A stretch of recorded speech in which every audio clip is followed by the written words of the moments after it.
Normalmente, quando você ouve o nome João Calvino, logo você pensa no calvinismo. Quem já ouviu essa palavra então, calvinismo? Com certeza. E nesse momento eu não vou lidar com todos os aspectos do calvinismo, abrange muita coisa. Mas vamos chegar aqui na página 49 da apostila e ver aqui número 3. Hoje em dia, quando se ouve o nome de João Calvino, muitos ligam isso com o calvinismo. A teologia reformada de Calvino, que enfatiza que Deus é a fonte e o alvo de tudo, enquanto Lutero enfatizava mais a justificação pela fé. Na aula anterior enfatizei isso. Calvino e Lutero, em muitos aspectos da teologia deles, eram iguais. Inclusive enfatizando a salvação sendo pela graça de Deus por meio da fé, enfatizando a soberania de Deus. Eu tenho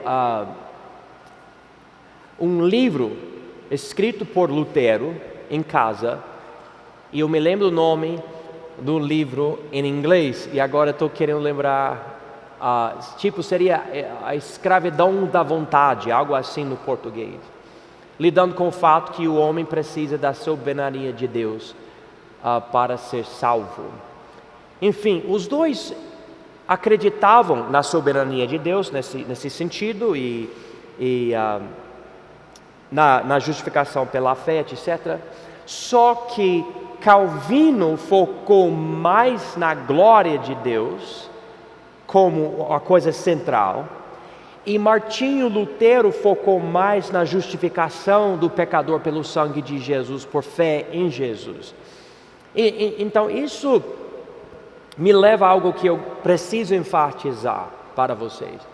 O meu pastor, ele sempre fala, nós devemos colocar a ênfase onde Deus coloca a ênfase. Nunca esquecem disso.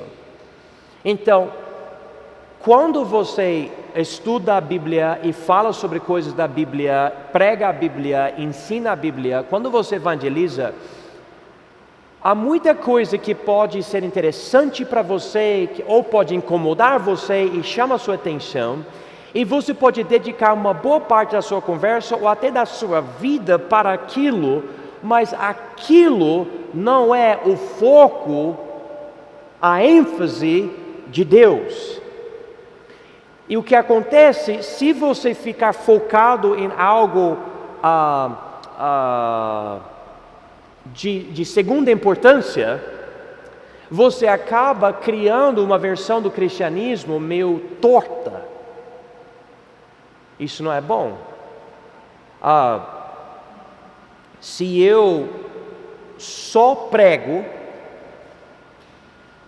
eu uso esse exemplo muito. Se eu só prego que o cabelo do homem deve ser curto e que a mulher deve usar vestido ou saia modesta, algo que não está justa nas pernas e tudo. Então, se eu fico falando, cada culto é o que eu falo e falo e falo e falo, quem acha, eu posso acreditar que é salvação pela graça, eu posso falar que é salvação pela graça por meio da fé, mas quem acha que se eu ficar falando isso, que isso vai dar uma ideia errada nas mentes dos meus ouvintes, que o cristianismo é somente isso, você recebe Jesus e daí é roupa e cabelo.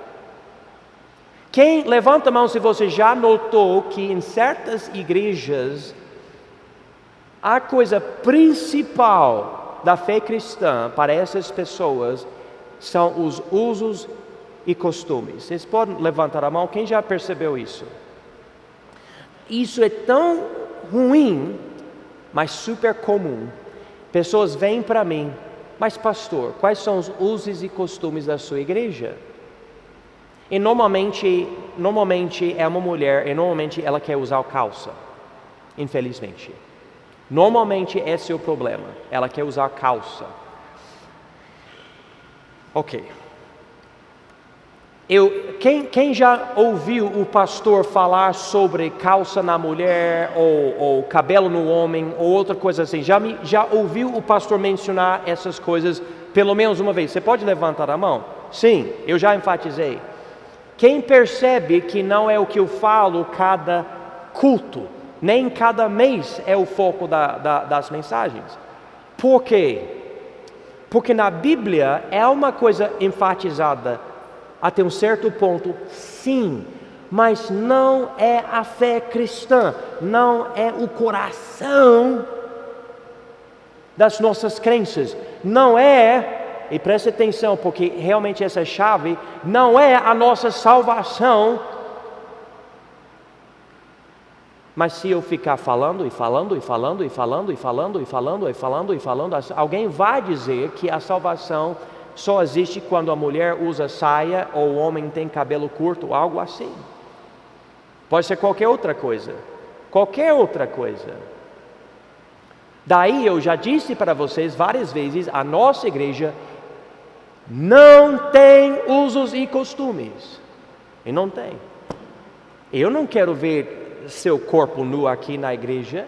Eu não quero ver um homem chegar aqui de cabelo comprido, que é da nossa igreja. Eu não tenho problema nenhum alguém da rua chegar aqui desse jeito, mas se você é da nossa igreja, eu não quero ver coisa feminina em homem ou vulgaridade na mulher.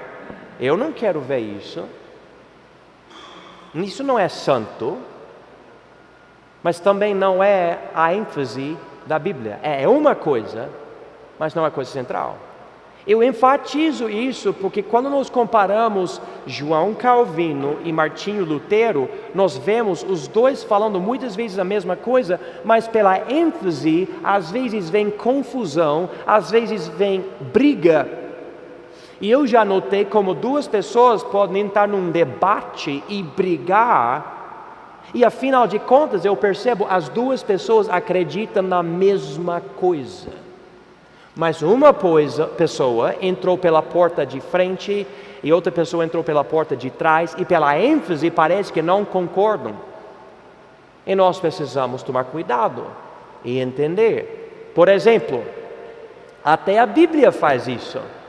Quem já leu Romanos 4, que fala que a salvação é pela fé sem as obras? Quem já leu Tiago 2, que diz que a fé sem obras é morta? E você pode ver uma pessoa entra por uma porta, outra pessoa entra por outra porta e achar que estão brigando. Paulo e Tiago não estão brigando. Mas há uma certa ênfase. E nós precisamos ver o que é a ênfase. Quando você lê a Bíblia toda, o que é que Deus está querendo comunicar para nós? O que é a ênfase? É a salvação, é a glória de Deus, é a soberania de Deus, é o amor de Deus, é a graça de Deus, é a ira de Deus. E nós devemos colocar ênfase onde Deus coloca a ênfase. Eu acho que muita briga aconteceu, especialmente nessa época, de pessoas saindo da igreja católica por causa de ênfases. E às vezes a pessoa ficava enfatizando algo, como por exemplo os anabatistas enfatizando muita coisa, e os protestantes não gostavam da ênfase, até concordavam. Você pode ver isso, como eu enfatizei. Zwinglio até concordava com os anabatistas em certos aspectos, e ainda ele brigava com eles sobre essas coisas, porque ele não gostou do jeito deles de enfatizar. Eu não estou dizendo que ele está certo, nem eles. Eu estou dizendo que aconteceu por causa disso. Agora, eu tenho as minhas crenças, e para mim Zwinglio não é um antepassado meu, mas os anabatistas. Mas ao mesmo tempo, eu posso dizer, e eu vou dizer, que só por ser anabatista não quer dizer que você está sempre certo. Especialmente se a sua ênfase fica torta, não é totalmente bíblica. Então nós devemos crer no que é bíblico, mas enfatizar as coisas de uma forma bíblica. Vocês estão me entendendo? Muito importante isso. E eu espero que a minha ênfase seja bíblica quando eu prego aqui, tento enfatizar o que a Bíblia enfatiza e tudo. Mas todos nós podemos errar nessa área. Então, vamos chegar aqui. Ele enfatizou uma coisa Lutero enfatizou outra coisa. Letra A aqui. Institutos da religião cristã, a obra-prima de Calvino, tem grande influência no calvinismo, mas o desenvolvimento do sistema calvinista passou a ser influenciado por várias pessoas. Então, essa obra aqui, Institutos da Religião Cristã, é a obra do João Calvino. Se você quer saber o que ele acreditava, o que ele ensinava, você vai arrumar uma cópia dessa obra, Institutos da Religião Cristã. E você pode ler e entender exatamente o que ele ensinava. Só que o calvinismo de hoje não é o produto somente dele. Nós estamos falando de séculos, uma passagem boa de tempo até hoje. Além disso, muitos notam que os escritos de Agostinho também têm uma boa influência no calvinismo. E lembra, Agostinho, ele vivia no quarto século, ele mudou, porque ele parecia mais católico e daí mais protestante na teologia dele. Ao longo dos anos, tem a vida posterior dele, ou anterior e posterior. E isso mudou em Agostinho, e ele influenciou o calvinismo também. O termo calvinismo foi inventado por luteranos na década de 1550. Na verdade, se eu não me engano, um homem específico, em 1552, usou esse termo pela primeira vez, em oposição de alguns dos ensinos de João Calvino. E muitos dos calvinistas acabaram adotando o termo como um termo de honra. Então, se eu sou calvinista, eu sou calvinista, beleza. É melhor do que ser católico. Hoje, muitos preferem evitar usá-lo e se chamam de reformados. Então, quando você ouve reformados, teologia reformada, reforma, calvinismo, essas coisas se ligam, ok? Mesma área. E essas pessoas muitas vezes enfatizam predestinação, a soberania de Deus, a graça de Deus. Essas são as ênfases dos calvinistas. Quanto ao João Calvino e o calvinismo dele, segundo o autor Timothy George, existem dois grupos, ok? Os que têm calvinofobia e, número 2, os que cometem calvinolatria, ok? Então, calvinofobia e calvinolatria. Palavras inventadas aqui. O primeiro grupo, os que têm calvinofobia, que seja de católicos e luteranos, ou por outro lado, anabatistas, diz que Calvino é uma praga ou uma vergonha, ok? Então essas pessoas não gostam de ouvir as coisas do calvinismo, do João Calvino. Ele é problemático. Então essas pessoas têm calvinofobia. Outro lado, pessoas que cometem calvinolatria. E essas pessoas diz que Calvino conseguiu sistematizar perfeitamente a fé cristã. E além disso, que ele é o guia infalível da arte, da arquitetura, da política e da economia. E o nosso alvo é analisar os prós e contras dos ensinos dele para avaliar a doutrina dele. E quando eu digo isso, eu digo isso com uma certa cautela. Nós devemos ler a Bíblia e estudar a Bíblia acima de tudo, mas também é bom ler outros livros, comentários, livros de teologia sistemática e tudo. Mas quando nós lemos, nunca devemos tratar essas pessoas como se fossem Jesus, não são. Quando eu estava na faculdade, eu me lembro em certas aulas, de certos jeitos, os professores falando de Martinho Lutero, Ulrico Zwingli, João Calvino, etc., como se esses homens não tivessem pecado, só fé mesmo.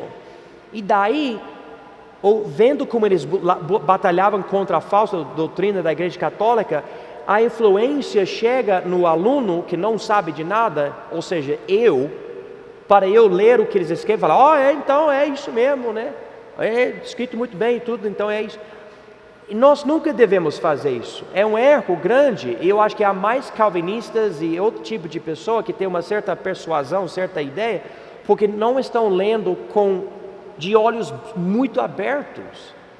Eu vou ler os livros dos outros, mas eu vou considerar. Às vezes, alguém da igreja assiste um vídeo ou lê um livro ou um artigo e passa para mim e fala: pastor, o que o senhor acha? Eu já estou pensando, eu sou o pastor desse rebanho, eu preciso tomar muito cuidado porque eu não quero entregar uma ovelha para um lobo. Então, eu já estou lendo assim, verificando tudo, comparando com a Bíblia. Ok, vamos ver aqui, vamos ver isso aqui. E se eu já não gosto do escritor, ou seja que for, eu preciso tomar cuidado para eu não jogar fora a pessoa na hora. Mas também se eu gosto, a pessoa pode até falar algo aqui ou ali que é meio errado, então eu preciso tomar cuidado. Eu me lembro, na minha igreja, um homem de Deus, ele pregou uma mensagem muito boa, não tinha nada de errado. Eu falei para o meu pastor: podemos colocar essa mensagem nesse curso para o seminário? Ele falou: é boa, mas ele descreveu ele, porque o homem tinha umas crenças diferentes. Então ele falou: vamos evitar, nós não vamos colocar. E nós devemos ter discernimento, mas às vezes outros não têm, devemos ter cautela e cuidado para não recomendar qualquer coisa. Olha, presta atenção, isso tem a ver com algo que você acha na internet. Você acha algo bom e maravilhoso, beleza, mas cuidado. Às vezes as pessoas passam algo para mim: isso é legal, e daí eu pesquiso. Vem da igreja adventista. Ok, tá bom. Essa música, pastor, eu presto atenção na letra, é falsa doutrina. A música é linda, falsa doutrina. E nós precisamos tomar cuidado com tudo, cada coisa. E eu não quero jogar fora João Calvino. Eu concordo com muita coisa que ele falava, muita coisa. Por outro lado, irmãos, ele não é Jesus. Então nós não devemos ter calvinofobia, mas também nós não devemos cometer calvinolatria. Vamos evitar esses dois extremos e entender: ele era um ser humano, ele fazia coisas de um certo jeito. Nós podemos analisar essa vida que é tão influente e chegar a umas conclusões. E como a gente fala, gostando ou não, vamos comer o peixe e cuspir os ossos, em vez de engolir a coisa toda. Agora vamos ver um pouco sobre a preparação de João Calvino. Algumas coisas aqui. Letra A, no fim da página 49. Os estudos dele. Calvino se matriculou na Collège de la Marche. Eu não sei falar, não falo francês. Gregório, você fala francês, né? Não? Tá bom. Quem acha que eu pronunciei super certinho? Alguém? Ninguém, tá bom. Bom, ok, então. É Paris, vocês falam, né? Paris? Oui. Como allez-vous? É só isso que eu sei. Tá bom. Mas enfim, ele era francês, ele estudava nessa faculdade, onde ele aperfeiçoou o latim dele, que era uma das línguas usadas para coisas religiosas na época. Ele era um aluno estudioso e rígido, que desenvolveu um interesse no humanismo francês, ao invés da escolástica tão comum na igreja católica. E esse humanismo na época, não de hoje, mas o humanismo da época era de voltar para as fontes e estudar as línguas originais, entender realmente as fontes. E algo do Erasmo, nós estudamos sobre ele já. Depois disso, ele foi estudar direito em Orleans, e se entregou fortemente ao estudo desse aspecto da sociedade. E se eu não me engano, Lutero foi do direito para a teologia contra a vontade do pai dele, e aqui, se eu não me engano, Calvino foi da teologia para o direito de acordo com a vontade do pai dele. É interessante. Quando o pai dele faleceu em 1531, Calvino voltou para Paris para estudar a literatura clássica. Ele até escreveu um livro, uma edição do livro de Sêneca, de Clemência. E essas experiências devolveram o seguinte em Calvino. Quais coisas? A função de línguas. Ele estudando latim, isso ajudou ele. Isso vai sempre ajudar o pregador. O desenvolvimento de teologia. Ele estudava escolástica e humanismo e a teologia da reforma. Ele estava entendendo essas coisas. A operação de leis na sociedade, quando ele estudou o direito. E isso tudo vai afetar ele quando ele vai para Genebra, para usar a teologia dele para governar a sociedade daquela cidade. E a obra de escrever, ele escreveu esse livro de Clemência, que aparentemente não vendeu muito bem, e ele mesmo que gastou dinheiro para poder escrever esse livro, mas não deu muito certo nesse sentido. Mas pelo que eu entendi, ele escreveu uma boa obra. Esse livro é um livro sobre um tirano e um rei e coisas boas e ruins, e ele escreve comentário e explica coisas. Enfim, uma das coisas que preparou ele, claro, são esses estudos. Segunda coisa, página 50, letra B, a conversão dele. Calvino tinha uma noção da culpa dele por causa das influências da época, especialmente as da Igreja Católica. Irmãos, me ouçam bem, eu não sou católico, eu sou extremamente contra o sistema inventado pela Igreja Católica em lugar do sistema bíblico. Mas uma das coisas que a Igreja Católica, pelo menos naquela época, criava no povo, que até um certo ponto é bom, é a percepção que eu sou um grande pecador, e eu preciso resolver isso. Infelizmente a Igreja Católica dizia: você pode nos pagar para resolver parte disso, você faz coisas de acordo com a vontade da Igreja Católica, isso resolve um pouco disso. Mas o povo nunca conseguiu fazer o suficiente e sempre tinha mais culpa. E esse espírito de culpa, de estar sempre nas trevas do seu pecado, influenciava Martinho Lutero, Ulrico Zwinglio e João Calvino. Eles andavam com esse peso dentro do coração. E João Calvino, ele era muito diferente do que Martinho Lutero. Martinho Lutero, ele era um homem que falava para as pessoas, muito, fazia amizade e tudo. João Calvino, ele era mais ou menos um homem que gostava de ficar sozinho e ler, e escrever, e estudar. Ele era diferente nesse sentido. E ele estava ouvindo alguma coisa, a gente nem sabe o que era, quem falou com ele, quem escreveu algo, porque ele não tinha o hábito de falar muito sobre ele.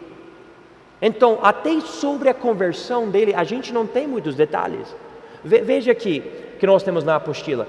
Ele escreveu um poema que diz que foi convertido repentinamente. Na verdade, são duas palavras, sem mais detalhes, que era a referência mais explícita da salvação dele. Lembra, Charles Spurgeon falou da salvação dele, se eu não me engano, dando testemunho dele 100 vezes ou mais no ministério dele, dava, era algo tão importante para ele, como ele foi convertido. Eu não digo que não era importante para João Calvino, mas ele falou tão pouco que pessoas debatem, nem sabem que ano ele foi convertido. Para mim, irmãos, eu já falei isso para vocês que estavam aqui nas primeiras aulas desse instituto em 2000 quando os dinossauros ainda estavam na Terra, lembra disso? Fabiana, lembra disso? Eu falei, você deve escrever o seu testemunho de salvação. E vocês até escreveram para mim, eu tenho em algum lugar, Fabiana, eu ainda tenho seu testemunho em algum lugar. Eu vou ter que colocar no grupo não, você não quer isso? Não, mas eu ainda tenho. Sirlei, você passou para mim também, né? Eu lembro, eu tenho também. Se eu tenho o dela, eu tenho o seu também, né? E outras pessoas que estavam conosco na época. Mas você deve escrever e escrever de novo, mas melhorando, lapidando. E quando você evangeliza, dá seu testemunho. Dá seu testemunho para seus pais, seus filhos, primos, tios, amigos, colegas de trabalho. Ei, posso contar para você como Jesus salvou a minha alma? Posso contar essa história para você? E eu quero sempre ficar lapidando, não mudando, não criando falsidades. Então me deixa meio triste que é difícil saber exatamente o que aconteceu com João Calvino. Esse homem extremamente influente na igreja hoje em dia. E nós nem sabemos o que aconteceu. Nós entendemos provavelmente que era um processo de ter coisas apresentadas para ele. E daí, repentinamente, ele foi convertido. Nós acreditamos que é algo repentino. Porque nós nascemos de novo pelo Espírito de Deus.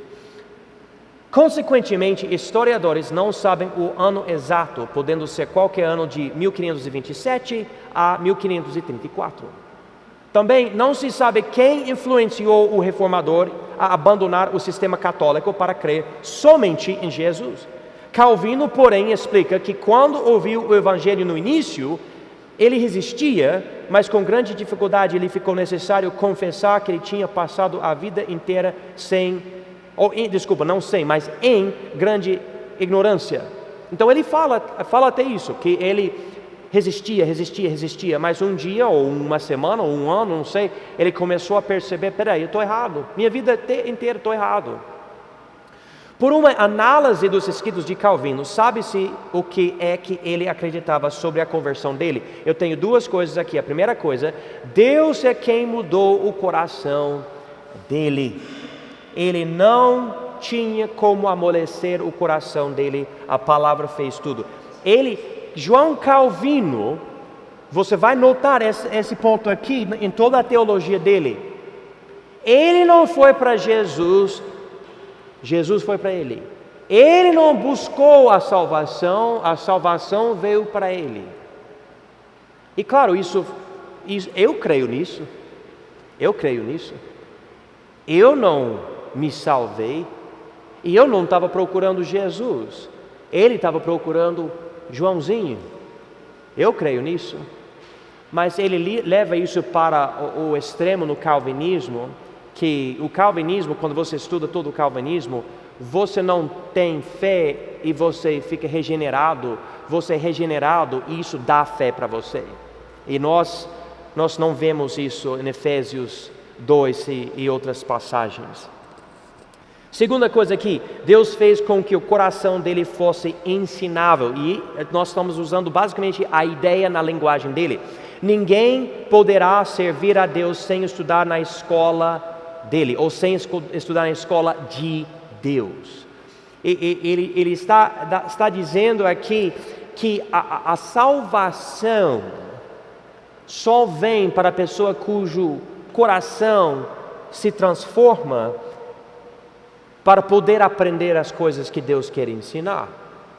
E eu entendo isso. Eu acho um modo diferente de explicar a salvação, mas de um certo sentido eu não posso brigar, porque existe na salvação uma humilhação que leva você a reconhecer: eu sou pecador, e o Evangelho, que é uma mensagem, é o que me salva. Eu preciso ser ensinado, eu preciso entender esse Evangelho. Eu não falaria assim, ele falou assim, mas esse é o testemunho dele. Alguém diz: então ele é salvo? Eu quero acreditar que ele é salvo e está no céu. Eu não quero que ele esteja no inferno. Mas eu estou dando para vocês como ele descreve, em poucas palavras, o testemunho dele. Outra influência que preparou João Calvino: perseguição. João Calvino escapou Paris para Basileia quando um amigo dele pregou uma mensagem enfatizando que Jesus é o único mediador, e os católicos não gostaram disso. Um ano depois, alguns protestantes imprimiram cartazes que condenavam as cerimônias da missa católica, colocando em qualquer lugar esses cartazes. A Reforma Francesa tinha o seu início com isso. Em 1542, os livros de Calvino, inclusive os institutos, foram proibidos para bons cristãos e foram queimados diante da Catedral de Notre-Dame, em Paris. Em Basileia, Calvino escreveu Institutos da Religião Cristã, que foi imprimido pela primeira vez em 1536. E ele vai acabar desenvolvendo mais esses escritos, mas ele acabou escapando desse lugar. E semana que vem, Deus permitindo, eu gostaria de voltar aqui e ver um pouco mais sobre os institutos, essa obra que ele escreveu, e daí nós vamos ver o que ele fazia em Genebra, e daí nós vamos entrar mais em detalhes sobre a teologia do João Calvino.